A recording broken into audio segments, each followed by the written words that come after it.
كان عندي نزلة كده في وسط البلد، فقلت أنا ما ينفعش طبعا، وانتوا عارفين إن أنا أسيب أي حاجة تاريخية أو تراثية ونعديها كده.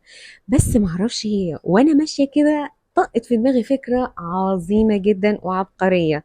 لقيت نفسي قدام وزارة الأوقاف، فأخدت أول أتوبيس ولقيت الراجل الطيب ده عم جمال.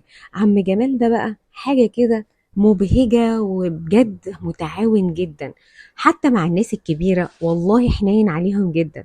علشان كده أنا أصريت إن أنا أصور مع عم جمال، علشان الشخصية دي جميلة جدا. ده غير إنه بيودي أماكن على كل صنف ولون، وكل واحد ومنطقته ومكانه. والله ربع خلقك الجميل اللي بتستحمل بيه الناس ده يا عم جمال. قلت له انا عايزه يا عم جمال اروح مكان يكون مختلف تماما، بس يكون تراثي.